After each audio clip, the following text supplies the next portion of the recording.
compreensão dessas questões. Eu sou o governador que mais aumentou duodécimo dos poderes, porque é bom você falar e provar. E desafiar quem quer que seja a dizer o contrário, como eu estou fazendo nesse momento. O Tribunal de Contas do Estado, por exemplo, em 2010, um ano antes de eu assumi em janeiro de 2011, tinha 80 milhões e 950 mil reais. Ele hoje, em 2017, vai ter 133 milhões 752 mil reais. Eu lembro que as receitas do Estado são receitas extremamente que foram tolhidas, que foram amarradas, não é? O FPE este ano nós vamos ter uma queda de quase 200 milhões de reais. Isso não é brincadeira, compreendeu? Mas isso não impediu que nós fôssemos compartilhando com todos os poderes. O Tribunal de Justiça, poder a quem eu tenho o maior respeito, como os demais. Indiscutivelmente, não é respeito, repito, de discurso, de tapinha nas costas, não. É respeito real e concreto pela importância e pela serventia que se tem ao povo. O Tribunal de Justiça, ele tinha, em 2010, 331 milhões de reais de todo o orçamento do ano. Ou seja, feito, pago, 331 milhões. Esse ano está recebendo 595 milhões 940 mil reais. Eu estou dizendo que nós tivemos aí um acréscimo de quase 260 milhões de reais. E eu tenho que ter dinheiro público para manter os serviços do Estado e manter também os serviços dos poderes. E eu estou provando aqui que houve um aumento substancial em todos eles. Se você observar bem, Ministério Público, todos eles, você teve um aumento bastante superior. Com base nessa fala do governador, eu pergunto, a gente que fica de fora, analisando aí essa queda de braço entre os poderes, em virtude dessa discussão da LOA, aí a gente fica em dúvida se é o chamado, vocês estão chorando de barriga cheia, como a gente diz no popular, doutor Joás? Não, de forma nenhuma, Nelma. Isso eu lhe afirmo com toda convicção e com toda certeza. Se você verificar, antes do governo Ricardo Coutinho, nós tínhamos um percentual sobre a receita corrente líquida. E ele já alterou em 2011, já sabedor de que haveria um acréscimo violento nas receitas do Estado. E aí ele instituiu essa questão do duodécimo. E daí em diante ele começou a segurar o dinheiro e todo o superávit que tinha era em benefício do Poder Executivo. Então o que ocorreu? Em 2014... que ele falou no acréscimo, aí eu vi a fala do governador, que ele falou que nós tivemos um acréscimo de 300 e poucos milhões para 500 e tantos milhões, isso eu estou dizendo em números redondos. 260 milhões de aumento. Então, ele falou desse valor. Isso foi proveniente, e é bom que se diga ao ouvinte, por conta de uma decisão judicial. O Ministério Público, na época do Dr. Bertrand, ingressou com ação judicial pleiteando exatamente a recuperação da perda dos duodécimos dos poderes. E isso foi dado e foi feito um acordo, uma composição daí, porque houve esse aumento. Depois disso, ele congelou. E só para você ter uma ideia, ele disse também que não houve decréscimo. O Poder Judiciário enviou um orçamento em 2017 no valor de 652 milhões. Ele fez o corte, que eu acho que já ofende o princípio da autonomia dos poderes. Ele efetuou um corte para 619 milhões e ainda assim ele não repassa o duodécimo cheio. Ele repassa um duodécimo de 49 milhões, quando deveria ser em torno de 51 milhões. Tanto é que, só para você ter uma ideia, agora em novembro nós já estamos com um déficit de mais de 21 milhões de reais do início do ano até agora. Quando o governador fala aí desses números, eu queria saber do senhor onde termina o poder do governador de acompanhar como os demais poderes gastam esse dinheiro. Gerir esse dinheiro é tarefa de cada poder, sem a interferência do executivo, ele só faz o repasse? Exatamente. Cada poder tem a responsabilidade de gerir o seu recurso. É também um outro equívoco do governador quando ele afirma que no momento que ele repassar esse duodécimo, ele vai prejudicar os hospitais, ou a saúde, ou a educação. Comprometer até a lei de responsabilidade fiscal, segundo ele? De forma nenhuma. Ele tem o recurso dele também próprio, ele também tem um orçamento. E o orçamento dele vai dar as prioridades que ele bem entender. Da mesma forma que eu tenho que dar minhas prioridades. A responsabilidade é toda minha. Eu tenho uma lei de responsabilidade fiscal que também me obriga a adotar os critérios de responsabilidade. Agora, Há pouco tempo, numa entrevista aqui com a gente, o secretário de Planejamento do Estado, Waldson Souza, deixou bem claro, como ele chamou, que orçamento não é dinheiro. Quando o governo fala que há uma expectativa de redução da receita e apela aos demais poderes para que entendam essa necessidade de diminuir o duodécimo, não sensibiliza vocês, não convence? De forma nenhuma, porque ele está suplementando para alguns setores. E por quê? Por conta de um superávit. Ora, se está havendo superávit, qual é a justificativa que você tem para não repassar o duodécimo? Não tem nenhuma. E, além do mais, ele fez um corte no orçamento. Ele fez o corte para 619, como já expliquei, e subentenderia que iria pagar os 619 dividido por 12, que daria uma faixa de 51 milhões. Mas, mesmo assim, ele não vem passando. Então, isso não tem nenhuma justificativa. Isso é mais uma assertiva equivocada do secretário. A gente resgatou também uma entrevista que o governador concedeu na sexta-feira passada, falando aí sobre o que diz a Constituição em relação a duodécimo, quais são as regras impostas. Nós fizemos uma ação no STF, né? Não saiu ainda nenhum resultado. O nosso entendimento é que a única coisa que a Constituição fala de duodécimos é que ele tem que ser repassado para os poderes. Então, não existe nenhuma regra na Constituição. Então, como é que uma ação direta de inconstitucionalidade pode ser vista como instrumento adequado para se derrubar um artigo? O artigo diz que até 20%, quase 20% da receita corrente líquida do Estado é o limite para ser repassado para os poderes. O que fica de restante é precatório, dívida pública, folha de pessoal, é segurança, é saúde, é educação, é tudo. Ou seja, essa é uma regra, sinceramente, boa, porque tudo na vida tem que ter um limite. Eu não posso gastar mais do que 49% com a folha de pessoal. Isso está na lei, né? O outro também não pode gastar, eu não posso gastar mais do que X%. As coisas são limitadas. E quando você pega isso, é sinal de que em nenhum momento anterior do nosso Estado os poderes tiveram mais do que 20%. Na verdade, eu posso dizer que eu sou o governante que mais aumentou o duodécimo dos poderes. Ele está certo quando diz que foi o governador que mais aumentou o duodécimo? Depende do ponto de vista que você analise a coisa. O governador é inteligente e usa os números a seu favor. Essa é a questão. Essa é basicamente a questão. O que não se pode é um poder sobreviver com um orçamento congelado desde 2016, quando tem inflação, tem data base dos servidores, tem uma série de coisas. O poder judiciário é um poder que tem uma capitalidade muito grande. Ele alcança todo o estado da Paraíba. Nós temos fóruns em várias comarcas, são 76 comarcas, nós temos fóruns, temos que ter manutenção de fóruns, e ele não está observando isso. A prestação jurisdicional fica prejudicada com essa medição de forças, digamos assim. Vamos a um rápido intervalo comercial. Na volta a gente continua entrevistando o desembargador Joás de Brito Pereira Filho, presidente do Tribunal de Justiça da Paraíba. São 9h53.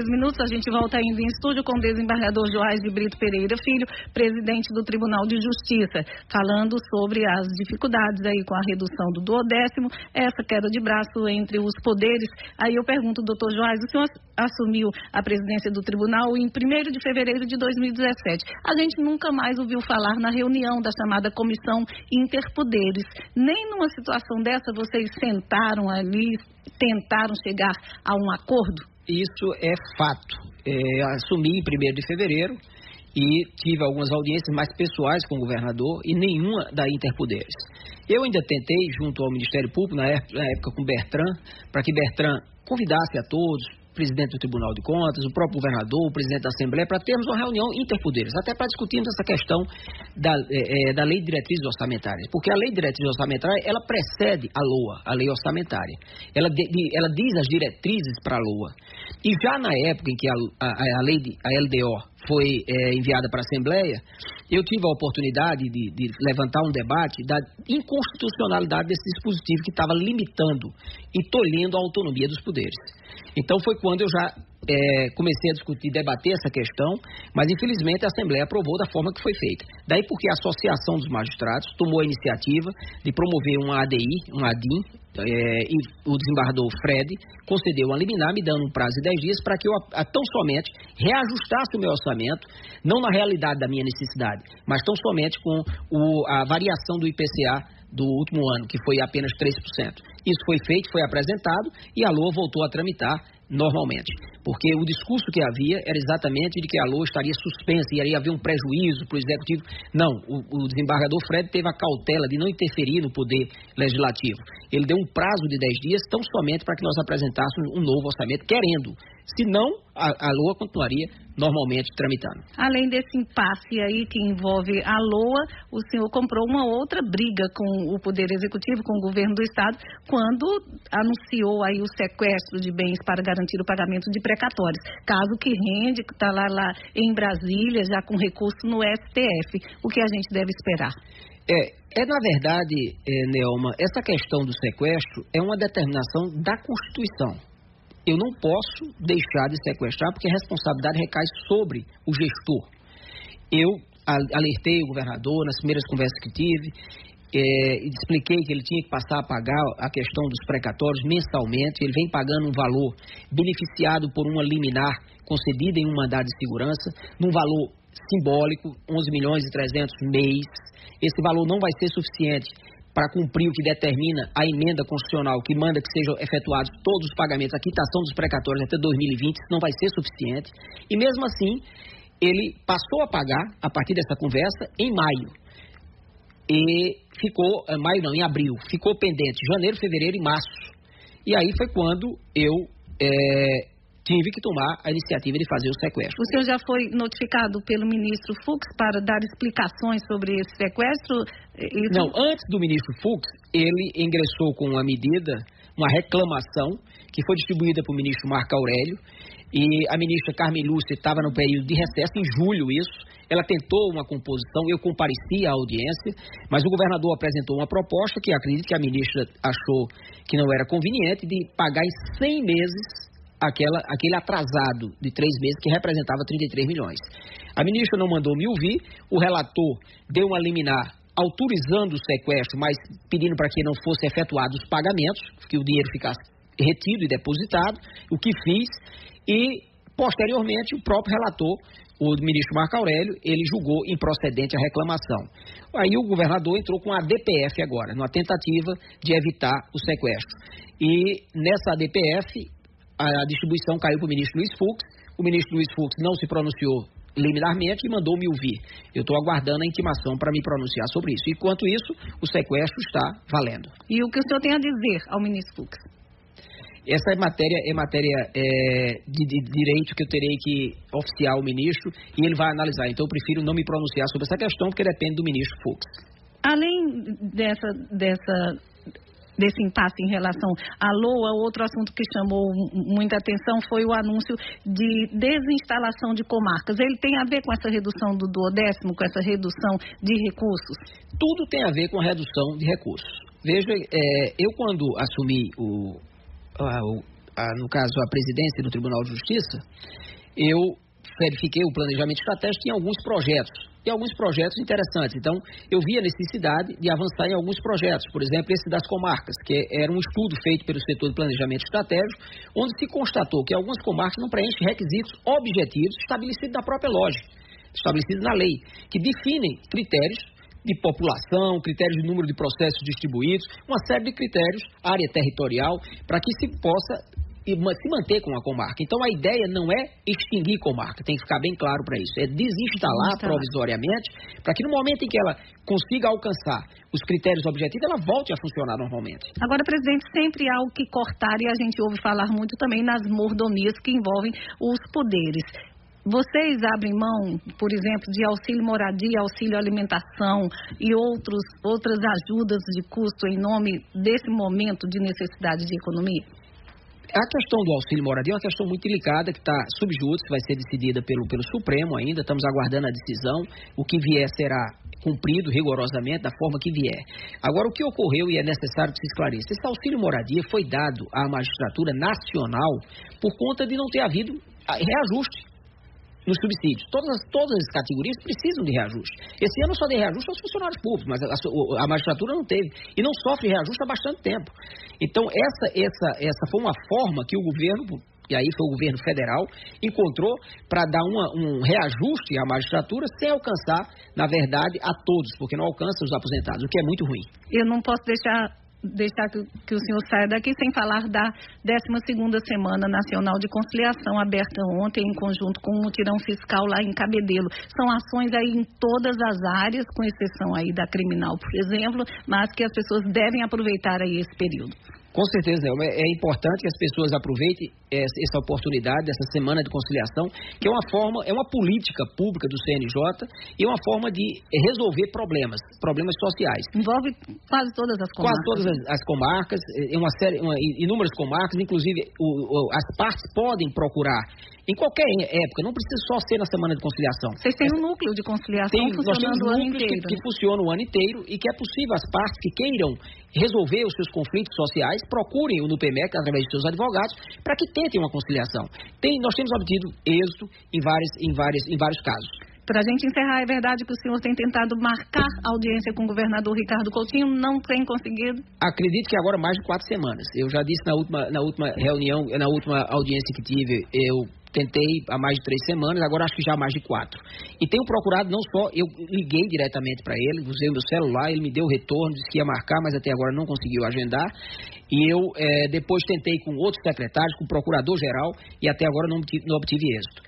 Eu quero manter a harmonia. Agora, também, acho que a harmonia depende de independência também dos poderes e autonomia. Agora há pouco a gente ouviu o relator da LOA na Assembleia, deputado João Gonçalves, ele disse que o assunto deve voltar à pauta. O senhor acha que a LOA vai ser aprovada antes do dia 20, garantindo aí o recesso parlamentar? Isso depende tão somente da Assembleia, já não sou eu que posso falar. A Assembleia tem toda a autonomia para decidir da forma que quer. E a Assembleia, ela agiliza quando há necessidade. Eu tenho certeza que ela irá tomar as medidas necessárias para agilizar a aprovação da LOA. Obrigada, desembargador Joás de Brito Pereira Filho, presidente do Tribunal de Justiça da Paraíba. Até a próxima. Até a próxima, eu que agradeço, eu estou sempre às ordens.